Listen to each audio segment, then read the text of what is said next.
बिस्मिल्लाहिर्रहमानिर्रहीम। मैं हूं मलिक मोहम्मद अली, प्रोग्राम बात से बात मलिक मोहम्मद अली के साथ। इलेक्शन 2024 के हवाले से कागजात नामजदगी दाखिल कराने का और कागजात नामजदगी मंजूर होने का जो सिलसिला था वो इख्तिताम पजीर हुआ और इस मरहले पर हम बात करेंगे ज़िला पाकपतन में किन उम्मीदवारान के कागजात नामजदगी मुस्तरद हुए हैं और जो अब सूरत हाल पैदा हुई है कौमी असम्बली के 2 हलकों में और सूबाई असम्बली के 5 हलकों में क्या होगा और क्या होने वाला है, इस पर हम आज के प्रोग्राम में आपको आगाह करेंगे। और प्यारे दोस्तों, जिन दोस्तों ने अभी तक हमारे चैनल को सब्सक्राइब नहीं किया वो बराए मेहरबानी वो हमारे चैनल को सब्सक्राइब भी करें, लाइक भी करें और शेयर भी करें। तो हम बात कर रहे हैं इलेक्शन 2024 के सिलसिले में। मुल्क भर में पहले कागजात नामजदगी दाखिल हुए और फिर उन कागजात पर इतराजात भी दाखिल हुए और फिर कागजात नामजदगी की मंजूरी और मुस्तरद होने के हवाले से मुल्क भर में लिस्टें आवेजा की गई। इलेक्शन 2024 के हवाले से तहरीक इंसाफ के बानी चेयरमैन इमरान खान समेत दर्जनों कागजात नामजदगी मुस्तरद हो गए। इसके साथ साथ बड़े सारे अहम सियासी रहनुमाओं के कागजात नामजदगी मंजूर हो गए, जिनमें मियां मोहम्मद नवाज शरीफ, मियां मोहम्मद शहबाज शरीफ, मरियम नवाज शरीफ भी शामिल हैं। तो इनके साथ साथ हम बात करते हैं कि जिला पाकपतन की कौमी असम्बली की 2 और सूबाई असम्बली के 5 हलकों में जो इतराजात दाखिल हुए थे, उन इतराजात की रोशनी में रिटर्निंग अफसरान ने जो फरिश्तें जारी की हैं उनके मुताबिक जिला पाकपतन में तहरीक इंसाफ के साबिक एमपीए PP 196 आरवाला, वहां से उम्मीदवार चौधरी नईम इब्राहिम जो NA 140 में भी उम्मीदवार थे, उनके कागजात नामजदगी मुस्तरद कर दिए गए, जबकि उनके छोटे भाई के कागजात नामजदगी मंजूर कर लिए गए हैं। इसके साथ साथ NA 139 पाकपतन से तहरीक इंसाफ के रहनुमा बहुत ही मुतहरक नौजवान राव उमर हाशिम खान, जिन्होंने 9 मई से कबल तहरीक इंसाफ के लिए बहुत मेहनत की थी, बहुत एक माहौल पैदा किया था। 9 मई के वाकयात के बाद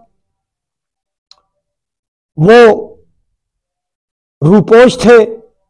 अब कागजात नामजदगी में उन्होंने कागजात दाखिल करवाए। उनके वालिद साबिक जिला नाज़िम पाकपतन राव नसीम हाशिम खान ने कागजात जमा करवाए। उनके छोटे भाई डॉक्टर उस्मान हाशिम खान ने भी कागजात जमा करवाए। ताहम सेक्रेटरी के अमल के दौरान राव उमर हाशिम खान के कागजात नामजदगी तो मुस्तरद कर दिए गए, जबकि राव नसीम हाशिम खान और राव उस्मान हाशिम खान के कागजात नामजदगी भी मंजूर करिए गए। इसके साथ साथ कौमी असम्बली के इस हल्का में मियां अता मोहम्मद खान मानेका, मियां मोहम्मद यार खान मानेका, पीर मोहम्मद शाह खगा, पीर अहमद शाह खगा, हमायूं सरवर बोदला समेत डॉक्टर शौकत अली भट्टी के कागजात मंजूर किए गए कौमी असम्बली में। इसके साथ साथ आरावाला से कौमी असम्बली के हल्का में राना इरादत शरीफ मुस्लिम लीग नून से ताल्लुक है, डॉक्टर जुन्नैद मुमताज जोया और दीगर के कागजात नामजदगी मंजूर हो गए, जबकि पाकपतन के हल्का PP 193 इससे मियां फर्क मुमताज मानेका, मियां मोहम्मद हयात खान मानेका, मियां फरूक अहमद खान मानेका, मियां साजिद फरीद मानेका के कागजात नामजदगी मंजूर कर लिए गए। और पीपी 194 पाकपतन जो कि बहुत ही खबरों की जद में था ये हल्का, इनमें एतराज़ात दाखिल हुए थे चौधरी जवेद अहमद के खिलाफ भी और मियां नवीद अली के खिलाफ भी। बहरहाल इन दोनों के कागजात नामजदगी भी मंजूर हो गए हैं। इनके साथ साथ तहरीक इंसाफ के रहनुमा मीर मोइनुद्दीन चिश्ती जो 9 मई के वाकयात से बाद रूपोश थे, मीर मोइनुद्दीन चिश्ती के भी कागजात नामजदगी मंजूर हो चुके हैं। इसके साथ साथ दीवान अजमत सैयद मोहम्मद चिश्ती के कागजात भी मंजूर हो चुके हैं। ये बड़े उम्मीदवार हैं जो 4-5 हैं। इनके साथ चौधरी बशीर अहमद के भी कागजात मंजूर हुए। ये 5-6 बड़े उम्मीदवार हैं। इनके दरमियान कांटे का मुकाबला होगा। इसके साथ साथ पीपी 195 से मुस्लिम लीग नून के पीर काशिफ हुसैन चिश्ती के कागजात मंजूर हुए हैं। सफदर ढिल्लू तहरीक इंसाफ के उसके कागजात मंजूर हुए हैं, जबकि खान अमीर हमजा खान रत के कागजात नामजदगी भी मंजूर हुए हैं। जबकि पीपी 196 आरवाला से डॉक्टर फरख जवेद उनके कागजात मंजूर हुए हैं। उनके मद्दे मुकाबल नईम इब्राहिम के कागजात जो तहरीक इंसाफ के उम्मीदवार थे उनके रिजेक्ट हुए हैं। उनकी जगह पर उनके भाई के कागजात और दीगर उम्मीदवारान के कागजात नामजदगी मंजूर हुए। पीपी 197 पाकपतन से सरदार मनसब अली डोगर, पीर मोहम्मद शाह खगा, पीर अहमद शाह खगा, तारक कयूम खगा, चौधरी इजाज अहमद, राव जमील आशम खां और दीगर उम्मीदवारान के कागजात नामजदगी मंजूर हो चुके हैं। अब इन हलकों में इलेक्शन लड़ने वाले उम्मीदवारान की जो सूरत हाल तकरीबन सामने आ गई है। अब जिन उम्मीदवारान के कागजात नामजदगी मुस्तरद हो चुके हैं वो 3 जनवरी तक अपनी अपीलें दायर कर सकेंगे और इन अपीलों पर 10 जनवरी तक फैसले होंगे। बहरहाल जिला पाकपतन के 2 कौमी और 5 सूबाई असेंबली के हलकों में उम्मीदवारान की शक्ल वाज़ेह हो गई है कि कौन कौन सा उम्मीदवार मैदान में उतरेगा। बहरहाल जो तहरीक इंसाफ है उनके टिकट तो तकरीबन वाज़ेह थे। जो अवेलेबल उम्मीदवार हैं वो अगर बल्ले का निशान मिला तो वो बल्ले के निशान पर इलेक्शन लड़ेंगे और अगर बल्ले का निशान ना मिला तो फिर वो शायद आज़ाद हैसियत से इलेक्शन लड़ेंगे।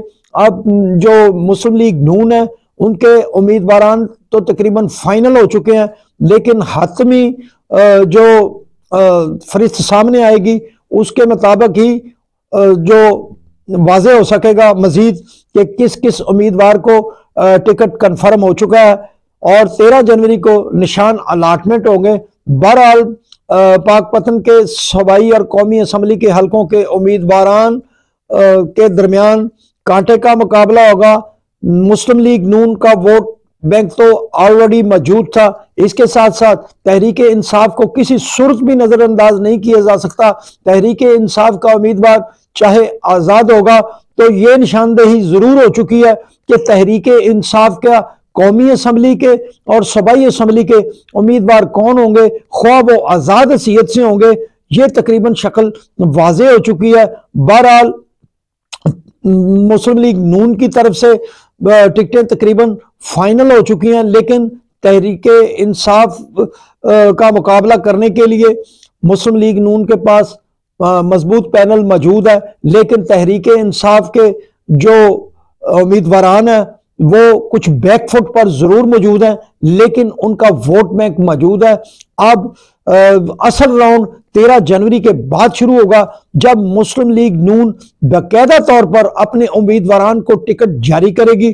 तो उसके बाद ये मुकम्मल तौर पर बात क्लियर हो जाएगी कि मुस्लिम लीग नून के उम्मीदवार कौन है और तहरीक इंसाफ अगर बल्ले के निशान पर इलेक्शन लड़ती है तो उसके उम्मीदवार कौन है, अगर वो आज़ाद हैसियत से इलेक्शन लड़ते हैं तो उनके उम्मीदवार कौन से हैं। बहरहाल जिला पाकपतन में कांटे के मुकाबले होंगे। सलाम पाकिस्तान, सलाम ओवरसीज, अल्लाह हाफिज।